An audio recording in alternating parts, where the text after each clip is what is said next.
Good morning, नमस्कार। मैं हूं जितेंद्र और आप देख रहे हैं जितेंद्र LLB। साइबर सुरक्षा की प्लेलिस्ट की एक नई वीडियो में आपका बहुत बहुत स्वागत है। आज हम जिस केस को डिस्कस करने वाले हैं वो केस हमारे एक मित्र के साथ हुआ है। पर्सनली उन्होंने हमें बताया कि मेरे साथ ऐसा ऐसा हो गया है। अब मैं उन जनाब की बात बता देता हूं कि किस बंदे के साथ ऐसा हो जाता है। देखिए, जो हमारे मित्र हैं वो दिल्ली के निवासी हैं, दिल्ली में रहते हैं और राजेंद्र उनका नाम है। मैं यहाँ पे नाम डिस्क्लोज कर सकता हूँ कि कोई दिक्कत नहीं है, उनको भी मुझे पता है। तो राजेंद्र जी के साथ ऑनलाइन फ्रॉड हो जाता है। पहले मैं राजेंद्र जी की प्रोफाइल बता देता हूँ। 7 से 8 साल उनको अकाउंटिंग डिपार्टमेंट में हो गए हैं। बिल्कुल चतुर, चालाक और सब चीज़ों की जानकारी रखने वाले हैं। ऑनलाइन फ्रॉड कैसे होता है ये सारी चीज़ें जानकारी रखते हैं, कैसे किया जा सकता है वो सारी जानकारी रखते हैं।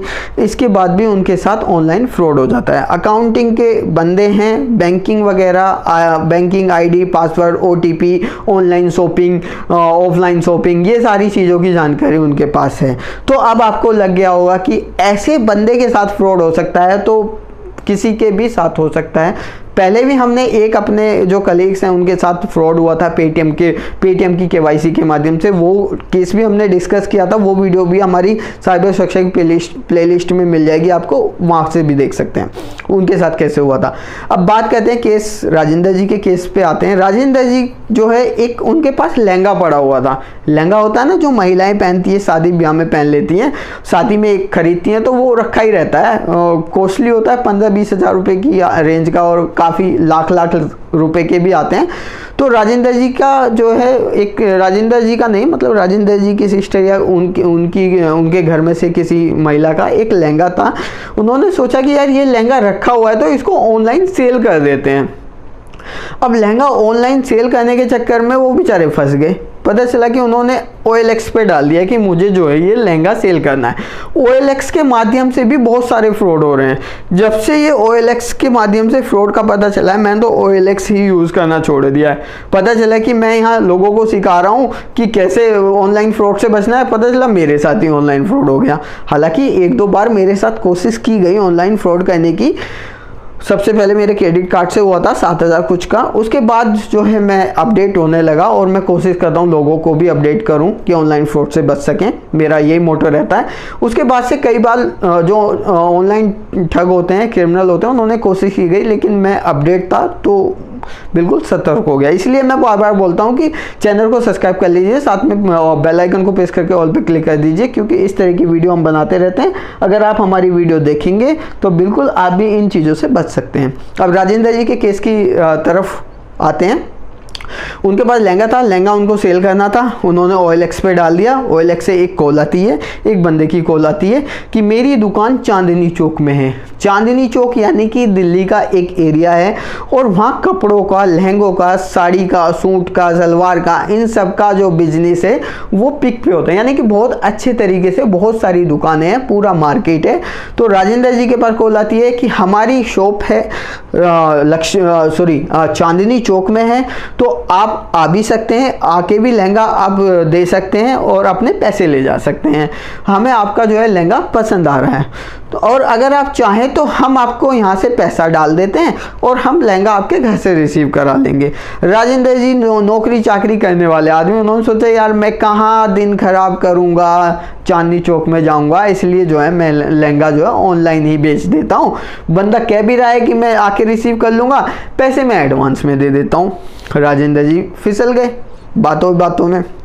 अब राजेंद्र जी जो है, राजेंद्र जी को एक बारकोड आता है, जो होता है ना कि हम किसी को पैसा ट्रांसफ़र करना है तो कभी कभी बारकोड मंगा लेते हैं कि भैया अपना बारकोड व्हाट्सएप कर दो, जो है हम जो है पैसा भेज देते हैं। ठीक है, इस तरह की चीज़ें होती हैं। तो कई बार आपने भी की होंगी, मैंने भी की हैं। तो वो बंदा कहता है ठीक है, मैं एक बारकोड भेज रहा हूँ, आप उसको स्कैन करके अपना पैसा रिसीव कर लीजिए। पैसा राजेंद्र जी से कहा पैसा देना नहीं है, तो आप पैसा रिसीव कर लीजिए। राजेंद्र जी ने बारकोड को स्कैन किया। उस बंदे ने पहले कहा, पहले बात हुई कि राजेंद्र जी ने जैसे ही बारकोड को स्कैन किया तो उसमें पे का ऑप्शन आया। अब पे के ऑप्शन से राजेंद्र जी ने कॉल मिलाया बंदे को। कि इसमें तो पे करने के लिए आ रहा है, रिसीव का थोड़ी ना आ रहा है, आप तो मेरे अकाउंट में पैसा निकाल लोगे। कह रहे नहीं भाई साहब, ये जो है हमारी ऑथेंटिकेट शॉप यहाँ पर है, इसी जगह उसने पूरा एड्रेस बताया कि हमारा यही काम है। और ये जो पे का ऑप्शन है ना, ये मतलब कि मुझे पे करना है। उस आदमी ने कहा राजेंद्र जी से कि पे का ऑप्शन ऐसा आ रहा है कि मुझे पे करना है। अगर आपको विश्वास नहीं है तो आप 1 रुपया ट्रांसफ़र करके देख लीजिए। उसने कहा ठीक है यार, 1 रुपया करके देख लेता हूँ, कोई दिक्कत नहीं है। तो जैसे ही राजेंद्र जी ने उस बारकोड को स्कैन करके 1 रुपया भेजा तो वहाँ से 2 रुपये राजेंद्र जी को रिसीव हो गए।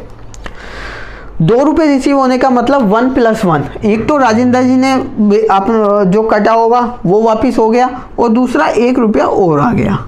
राजेंद्र जी ने सोचा हाँ यार 2 रुपये आ गए, यानी कि कोई दिक्कत नहीं है, जो मेरे अकाउंट में बैलेंस उतना है। सपोज करो राजेंद्र जी के अकाउंट में 10 रुपये थे और उन्होंने बारकोड को स्कैन करा और 1 रुपया अगर कटना होता तो 9 रुपये बच जाते। तो इसलिए इस बंदे ने क्या करा, 2 रुपये वापस ट्रांसफ़र कर दिए। तो राजेंद्र जी के अकाउंट में बैलेंस कितना हो गया, 11 रुपये। यानी कि पहले 1 रुपये 9 रुपये बचता तो 11 रुपये हो गए, यानी कि 10 रुपये पहले बैलेंस था और 11 रुपये 1 रुपया प्लस हो गया, 11 रुपये बैलेंस हो गया। राजेंद्र जी को पूरा विश्वास हो गया कि हाँ ये कोई ऑनलाइन फ्रॉड नहीं है, जो कस्टमर है वो बिल्कुल जेन्युइन है, सही है। उसके बाद लहंगे की राजेंद्र जी ने कॉस्ट रखी थी करीबन 8,000 कुछ रुपये, यानी कि 8,200 500 इस तरीके की कॉस्ट थी। तो राजेंद्र जी को लगा यार लहंगा जो है सही रेट में बिक रहा है और कोई दिक्कत भी नहीं है। उस बंदे की दोबारा कॉल आती है, उसने कहा कि हाँ मैं दूसरा बारकोड भेजा हूँ, आप स्कैन कर लीजिए।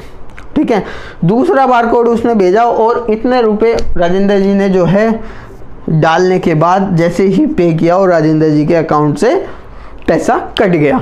राजेंद्र जी के अकाउंट से पैसा कट गया। कटने के बाद राजेंद्र जी उसको कॉल लगाते हैं, वो कॉल रिसीव नहीं करता है। 1 बार हो गया, 2 बार हो गया, 3 बार हो गया। तो राजेंद्र जी ने कॉल लगाया, कॉल रिसीव नहीं हुई। नेक्स्ट डे लगाया, फ़ोन स्विच ऑफ आया, यानी कि राजेंद्र जी को पता चल गया कि मेरे साथ ऑनलाइन फ्रॉड हो चुका है। राजेंद्र जी ने ऑनलाइन कंप्लेन करी, ऑफलाइन कंप्लेन करी, साइबर सेल में गए, जी मेरे साथ ऐसे ऐसे हो गया। लेकिन वो जो है वो तो आपने खुद से पे किया ना, तो उसमें वो क्या कर सकते हैं, आपने तो खुद से बारकोड स्कैन करके पे कर दिया पैसा। तो राजेंद्र जी का पैसा वापस नहीं आया। वो सारी चीज़ें हम बताएंगे कि इन कंडीशन में पैसा वापस आता है, किस में नहीं आता है। तो राजेंद्र जी को इतने रुपए की चपत लग गई।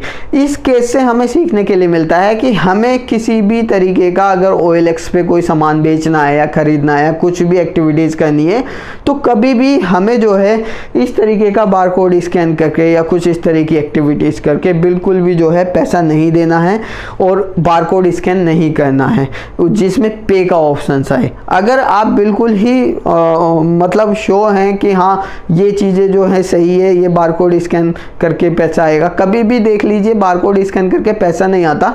बारकोड स्कैन करके सिर्फ पैसा जाता है, पे होता है। यानी कि कहीं आप दुकान पे जाएंगे, बारकोड स्कैन करेंगे तो पे होता है ना, पे होता है, वो पैसा आपके अकाउंट से कट जाएगा, आपने पेमेंट कर दिया। इसी तरीके से कभी भी बिल्कुल सतर्क रहिए, कोई बारकोड स्कैन मत करिए, किसी भी व्यक्ति के ऐसे झांसे में मत फंसिए कि आपके साथ ऑनलाइन फ्रॉड हो जाए। अगर आपको ये वीडियो अच्छी लगी है तो आगे शेयर कर दीजिए, इस केस को आगे शेयर कर दीजिए, वीडियो को लाइक कर दीजिए। Thank you for watching this video देखने के लिए आपका बहुत बहुत धन्यवाद।